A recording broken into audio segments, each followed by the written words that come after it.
There are hundreds, maybe even thousands of people living with HIV/AIDS in Georgia who do not know their status. Many more will become infected because they don't have access to life-saving information.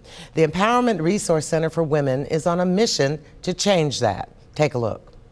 Hey ladies, good morning. Good morning. Thank you for coming to our HIV session hosted at Every Woman Works in Roswell. My name is Jacqueline Brown. I'm Executive Director of Empowerment Resource Center for Women. Empowerment Resource Center for Women is an HIV prevention, education, and advocacy group, and we focus primarily on allowing women to make healthier, safer choices. The church encourages abstinence. However, if you're going to decide, if you choose to engage in sexual activity, it is our recommendation that you practice safe sex. So with that, I'd like to take you through an exercise that I call Katrina's Suitcase Part 1. If I can get a volunteer to read this for me, I'd appreciate it. Any volunteers? Katrina is going on a trip to Las Vegas with her new boyfriend, and in her suitcase she packed 12 new condoms, mouthwash, a Bible, hair rollers, scented candles, a toothbrush, and 5 pair of shoes. That's the way I pack. Okay. Well, what's important there is that we want everyone to know that Katrina could be anyone. It could be any one of us. That you can have a perception in your mind of who is HIV positive or at risk.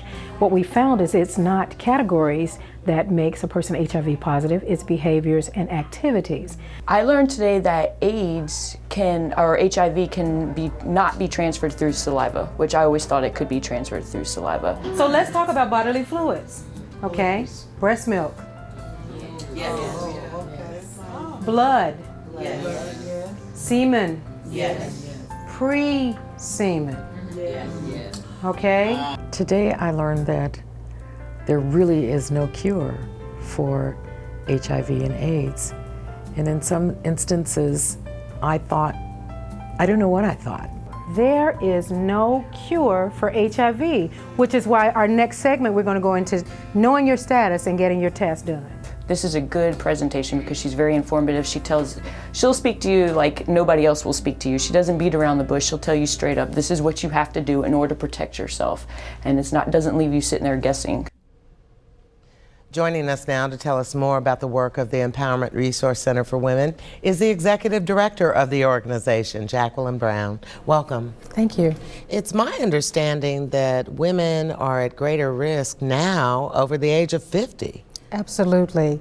Women in that age range are now becoming maybe more available for many reasons, be it divorce or the fact that maybe their spouse has passed away, so they're now out on the market, so to speak, and they're not aware that their personal safety is something that they can control.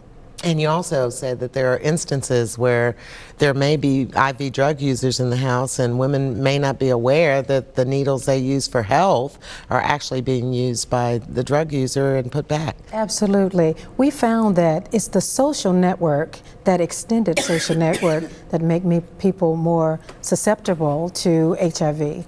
One instance that I've heard about recently is a 79-year-old woman who has contracted HIV because her son was using her works or her syringes for intravenous drug use that she used for her diabetes medications. So what are the workshops going to tell women? Well, what the workshops do is provide you with the tools and resources to make healthier choices, to negotiate with your partner for safer, healthier alternatives, to educate them on HIV, those transmission modes, what the actual statistics are in the area that they're located. And are they going to be all day or, different ones that people can choose from, or they go through just a program? Well, Empowerment Resource Center provides several services. We typically go out to, our community outreach efforts are in shelters, in different facilities around town.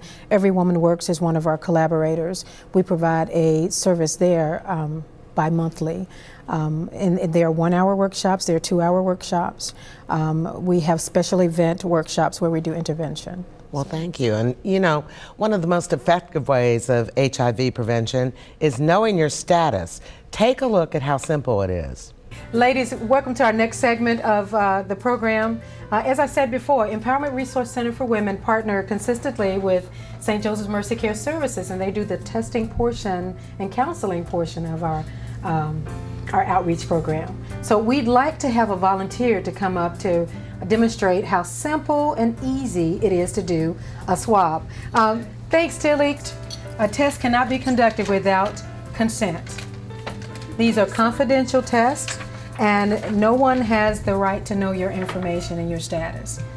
For a rapid HIV test, a WAVE rapid HIV test, the actual participant is collecting the sample on her own. It's very simple. You go around the mouth, the top and the bottom, and place it into the solution and wait for 20 minutes. It is almost similar to a pregnancy test. You'll see the two lines on the test. If it is preliminary positive, there'll be a line at the C and a line at the T, indicating that there's some additional testing that needs to be done. If there is no line there, then at the T, then it's obvious that you are negative.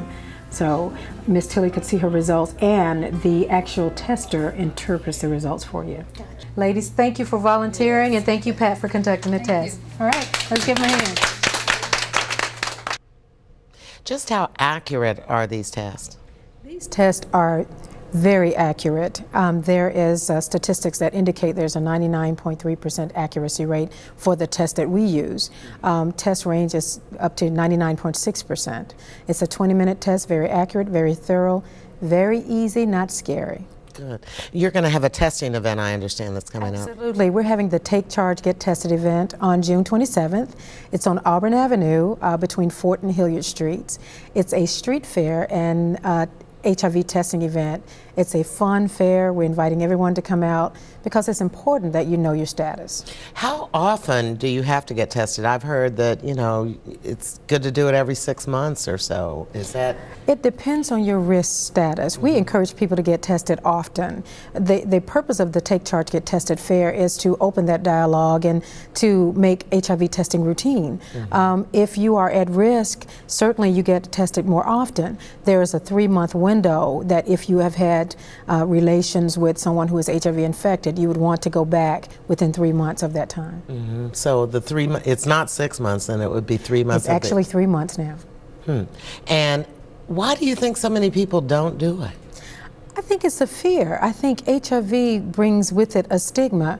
And in the past, we've categorized people as sex workers or incarcerated individuals or intravenous drug users. And as the example I shared before earlier, the social networks that also make people at risk. You may not be doing any of those activities, but it's behaviors, not categorizations, that make individuals susceptible to HIV. Well, we certainly appreciate you coming on and sharing us some valuable information and letting people know how easy it's going to be. You can get your free HIV screening on Friday, June 27th. That's National HIV Testing Day. It takes place at the SCLC building, which is located at 320 Auburn Avenue. It occurs from 9 a.m. to 7 p.m. So for more information, call 770-234-9902 or go to the website at empoweryoungwomen.org. Most of us still